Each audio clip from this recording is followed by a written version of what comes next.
thank you. Thank you all for having me here today. I honor each and every one of you.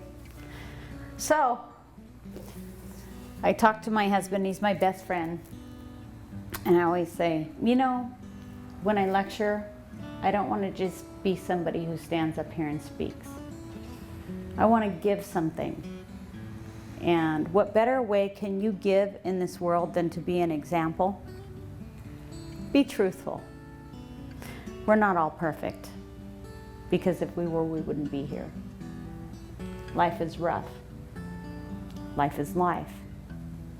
We're all just spiritual beings having a human experience, and no one ever said that would be easy. But be honest, because sometimes your honesty is what gives other people strength. I have beautiful friends here today, and I am honored to have been a part of each of your lives. Thank you. Forgive daily. What does that mean? Well, first, I have notes because I will veer off the path. I am a mother of 8. I have grandchildren, and I'm used to spinning what I have to spin in order to keep the attention right now. Okay? I work at an elementary school. I do multiple things. I teach adults, and you have to keep someone's attention, but most of all, you have to be honest and know what you're talking about. Otherwise, what's worth listening to? So first of all, forgiving daily. Well, I'm going to give you 3 examples. The first one's really easy. And it's a form of forgiveness that is instantaneous. That's when we're on the freeway and we didn't mean to piss someone off, but they flip us the bird. Really? Okay, so you let that go. You have family members. We all have them. We have family members. We have friends that like to lash out, say hurtful things, push our buttons. Okay? Forgive them. Walk away. Sometimes it takes days, maybe weeks, maybe months. But you need to let it go. Okay? Instantaneous forgiveness. We don't know where they're at. We don't want to be where most of them are. And you know what? They have no right judging us. But that's their problem, right? So you let it go. Another form of forgiveness is what I would like to refer to as foot and mouth disease. Okay, and that's when those wonderful relatives or friends or whomever it is likes to lash out at us and say hurtful things, usually referring to the past, most likely. And our instant human response is, well, arr, arr, arr, arr. And you know, you can knock them down just as fast as they can take you down, okay? Because it hurts to be hurt. And we don't want to take it, and we don't deserve it, because we've worked hard to be who we are and on our path, and we've learned our lessons, damn it. So who are you to judge me? I still work on this one daily. You don't know who I am. You don't know what I've been through. You don't walk in my shoes. Who in the hell are you to judge me? So you know what? And then a couple days later, a week later, a month later, you're like, oh my God, I shouldn't have said that. What was I thinking? I stooped to their level. And now I feel like an ass. So, forgiveness, self-forgiveness.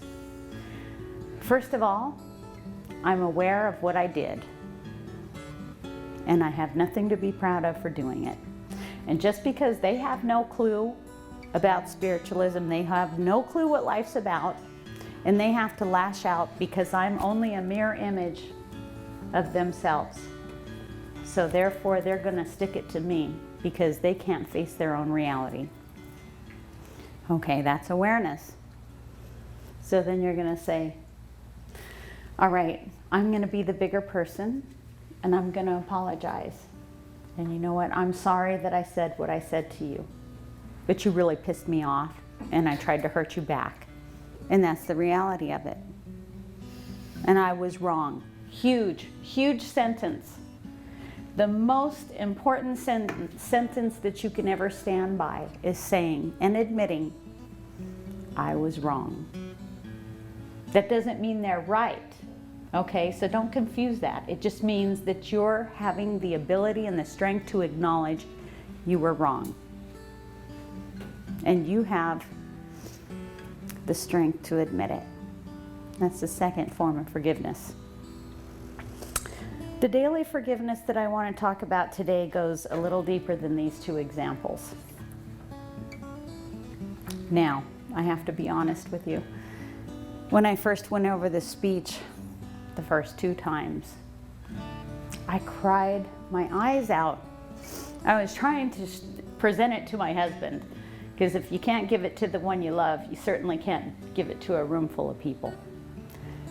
And I cried and I cried, and I was like, how am I going to get through this? How am I going to do this? So I went into meditation and I prayed and I prayed and I said, God, give me strength. Give me strength to be the teacher.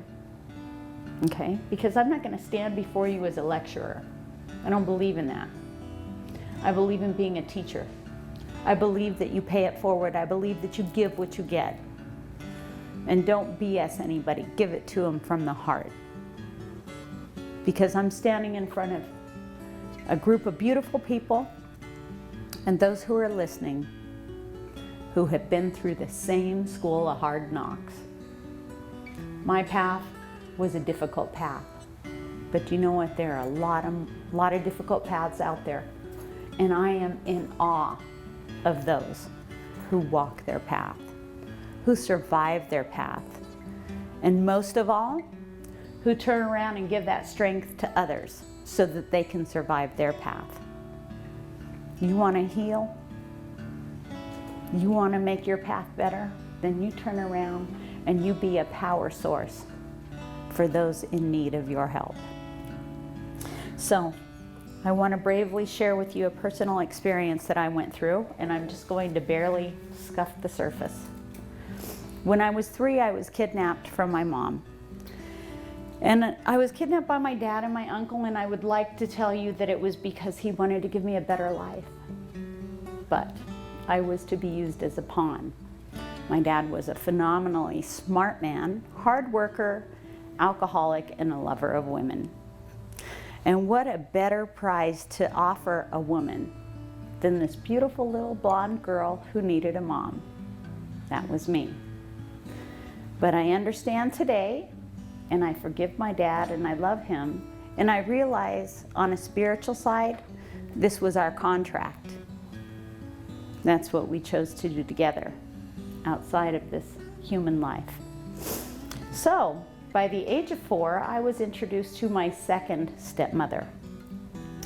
My best description of her was a cross between Joan Crawford from Mommy Dearest and the mother in Carrie, the horror show, which she was a very strong, non-forgiving, alcoholic, Pentecostal woman. Every day she had no problem pounding it into my head that I was worthless, ugly, stupid, and I would never ever amount to anything. These aren't words that she used out of anger. This is how she spoke to me daily, and it would set the foundation for how I saw myself and how others saw me for most of my life. To make matters worse, she had a son, Donald, that was 6 years older than me. At 4 years old, I thought he was Satan, or at least Satan's brother. Donald was a sexual monster. Even at his young age, he knew how to get exactly what he wanted from me. I was his slave. If I ever tried to be brave or refuse his sexual requests or demands, he would torture me. He had different forms of torture. He would cow-tie me and lock me in the closet until I would give in to his demands. He would threaten to hurt or kill my dog. And the worst thing of all, which was his favorite and most effective form of torture, is suffocation and strangulation. So, Sometimes he would zip me up in a sleeping bag and place his hands over my face, roll me up in a blanket, tie me up and put a bag over my head, and until I would black out. And if you've ever almost drowned or been suffocated, you would know how much a person will strive to fight for air. This was my life. This would be my life every day for the next 6 years, 6.5 years of my life. I grew up terrified. I was angry. I was confused, and I was full of hate. I trusted no one. I hated life. My first suicidal attempts were at 8 years old. That would happen throughout my life. I was very, very religious, believe it or not. I knew my Bible. Jesus was my best friend. Jesus is my best friend.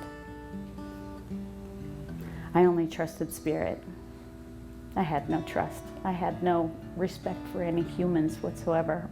I loved animals because animals were just like I was. You could take a beating and still kiss your ass just to have a little bit of attention, just to be listened to, just to be appreciated, to be wanted. I could relate to my friends that no one else could see. But that's a whole different story. So to make my story short, no matter how hard I tried, I just couldn't seem to have a normal life. I could never really love anyone other than my children. I only loved my children. I hated myself. I could look in my reflection, and instead of saying, I love you, or gee, you look good today, I hate you. You are worthless. They're nothing. You know, and I vowed to myself, well, first of all, every day that I woke up, I honestly said to myself, this is a good day to die. This would be a great day to die. Every time I would look around and see beauty, instead of noticing the beauty, my instant thought would be, I don't want to be here. Death would be great. I have a lot to live for, but I have everything to die for. So I would fall into these deep suicidal depressions throughout my life, and my children witnessed it. God, I loved them. I wanted them to be so much more than I could ever be. I wanted to give them, I wanted to be a mom, but it's still the hate and the anger and the confusion overshadowed everything. I had moments of happiness, but deep down, I couldn't shake the scars of the brainwashing that I went through. I vowed to never let my children go through what I went through. And every day I told them how beautiful they were, how smart they were, how handsome, how much they were loved. But I didn't think about the damage that was happening to them while they saw how I felt about myself. I just thought, as long as I keep building them up, they'll never experience what I experienced. They'll never be where I am. I wish I could tell you that that was enough. I just wanted to feel or try to act normal. I had no self-worth whatsoever. I took handfuls of medication because every day was a different day. I went outside. If I saw somebody that reminded me of my tormentors, we had to go back home. If I smelled a smell that made me remember a traumatic experience, it was time to go back home. The nightmares. I couldn't sleep in the same room as my children because I woke up with my hands around my neck screaming, help me. I couldn't let them be around me because sometimes I woke up swinging. I thought I was stupid. I thought that I would always be stupid. I had a 6th grade education. I dropped out of school. I left home. My dad was on another wife. And I was like, you know what? Life has got to be better away from here. I got a fake Social Security card. I got a fake ID. And at 12 years old, I went out and I waitressed. And I made my own way. I got married at 16, and people say, wow, that's so young. And I said, but it was a lifetime to get to this point. To me, it made sense. But I still couldn't have a life of normalcy. So why am I sharing this with you? Because I'm going to tell you right now, I'm not the only one. There are hundreds of people out there that can go through the same, more or less than what I've gone through, and you still feel the same way. Can you look in the mirror and say, I love you? Can you really? Because if you can't, then you need to reach inside and you need to forgive yourself. Because I'm going to tell you right now, it's not your fault. And you have to let go of the past. And you have to be who it is that you're here to be. I want to tell you right now, miracles happen. Okay? My miracle happened through soul searching, reaching out to the right people at the right time, and blindly trusting just at the right time. I prayed all my life to be normal, whatever normal was. I just wanted to wake up and be happy. I just wanted to forget, or I wanted to die. But you know what? I was dead already. And I have to say, if you're very depressed and you don't know where you are, that's because you haven't woke up yet. You don't have to take a handful of medication. Don't let the doctors fool you. There is help. And I'm going to tell you right now, the first form is meditation. Find out how to meditate. If you don't know already, it is not that difficult. You have spirit guides and angels that will help you on your path. Ask them. And maybe it isn't you who's suffering, but I bet you somebody in this room, if not everybody, knows somebody that's going through the same thing. And I want to tell you, there is hope. There is. You don't have to wake up and say it's a good day to die. Because I stand before you now and I say it's a good day to live. I drew this plan up with my spirit guide.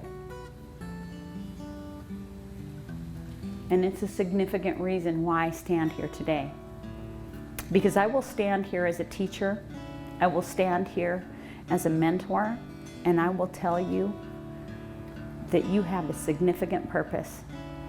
You are not just dropped off on this earth plane to be sorted out as good or evil. That's BS. And if anybody tells you that, then you need to search deeply and find out the truth. Because that's not it. The three main reasons that you were brought into this earth plane is how to give love unconditionally. The big one for me, how to receive love unconditionally, and how to forgive. How do you forgive? Well, little did I realize that the real forgiveness had to happen within myself. It happens daily. Being aware of the need to forgive is the first step. I told my children every day, this was the hardest part for me.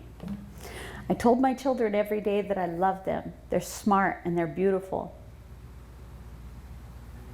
But they still grew up with a low self-esteem because they didn't listen to what I said. They saw and they absorbed what they saw. This was very hard for me. It's the hardest thing I ever had to deal with. Because everything I did and everything I gave and everything I wanted to be powerful for them. I wanted them to have a great future. I wanted them to say, I am worth everything. I want to have a good husband. I want to have healthy children. And they saw what I did to myself.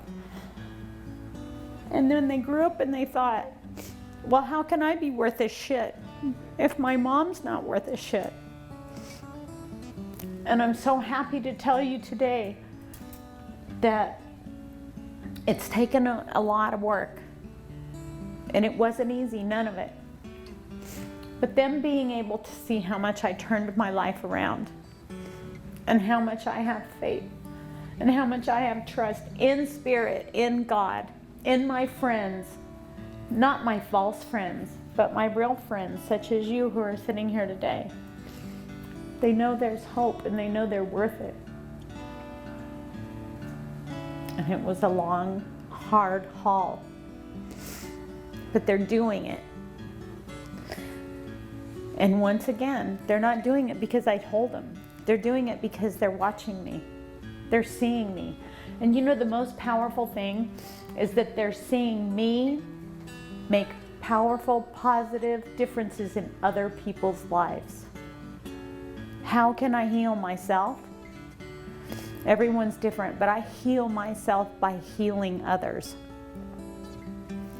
I believe in what I preach.